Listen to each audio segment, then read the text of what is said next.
ही माहिती त्या महिलेसंबंधी पुढे आलेली आहे। सातत्यानं या मानसिक दबावासंदर्भात आपल्याला जे टॉर्चर केलं जात होतं त्या संदर्भात तक्रार करून दाद मागून सुद्धा कोणताही प्रतिसाद मिळाला नाही आणि शेवटी हे टोकाचं पाऊल उचललं गेलं।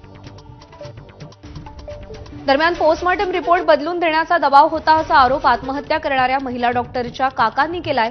या दबावाची त्यांनी कल्पना दिली होती। या दबावाला कंटाळून आत्महत्येचा इशाराही महिला डॉक्टरनं दिला होता, तरीही कारवाई झाली नाही असा आरोप आत्महत्याग्रस्त डॉक्टरच्या काकांनी केलाय। तिनं मधून असं सांगायचे आम्हाला की मला पोस्टमॉर्टम करताना रिपोर्ट बदलून द्या वगैरे असा त्रास होतो अधिकाऱ्यांचा आणि मला जर तसा त्रास झाला तर मी सुसाईड करीन असं ती सांगायची अधूनमधून आम्हाला। त्याच्या अगोदर त्यांनी लेखी तक्रार दिली ती लेखी तक्रार दिली होती DYSP कडे।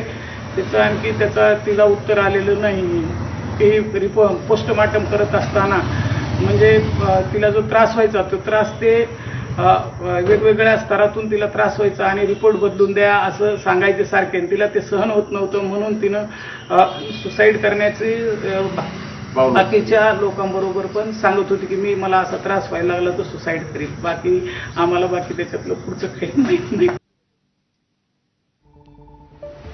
तर पोस्टमॉर्टम रिपोर्ट बदलून देण्यासाठी सातत्यानं या पीडित डॉक्टरवरती दबाव टाकला जात होता, मानसिक त्रास दिला गेला आणि त्यासोबतच पोलीस निरीक्षक गोपाल बदनेनं 4 वेळा या महिला डॉक्टरवरती बलात्कार केला असं या तरुणीनं आपल्या सुसाईड नोटमध्ये लिहिलेलं आहे। अत्यंत संतापजनक आणि भयंकर असा प्रकार घडलेला आहे।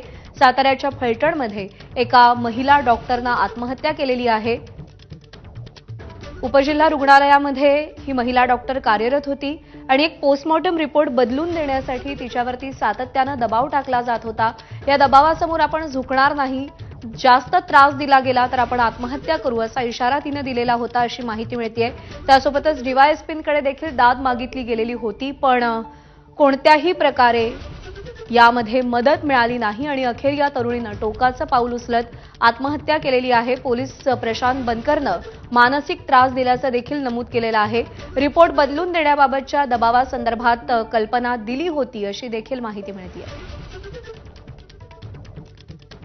आणि काही वेळापूर्वी पंकज भोयर यांची प्रतिक्रिया आली आहे। गृहराज्यमंत्री आहेत ते, आपण पाहूया। सुसाईड नोट देखील त्या ठिकाणी आढळून आले, ज्याच्यामध्ये 2 कर्मचाऱ्यांची नावं देखील लिहून ठेवण्यात आलेले आहे। ह्या संदर्भानं सखोल चौकशी पोलीस विभागाच्या वतीनं सुरू करण्यात आलेली असून जे कोणी दोषी आढळतील त्यांच्यावरती कठोरातली कठोर कारवाई करण्यात येईल। साताऱ्याचे पोलीस अधीक्षक यांच्याशी माझं बोलणं झालं असून त्यांना तातडीनं गुन्हे दाखल करून घेण्याच्या सूचना त्या ठिकाणी देण्यात आलेल्या आहे। पोलिसांनी देखील आपल्या कारवाई त्या ठिकाणी सुरू केलेली आहे। त्या ठिकाणी जे कोणी दोषी आढळतील त्यांच्यावर निश्चितपणे आपण कार्यवाही करू।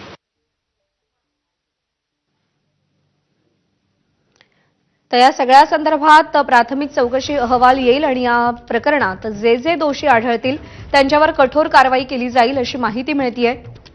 रिपोर्ट बदलून देण्यासंदर्भात पोस्टमॉर्टम रिपोर्ट बदलून देण्यासंदर्भात या पीडित तरुणीवरती दबाव होता।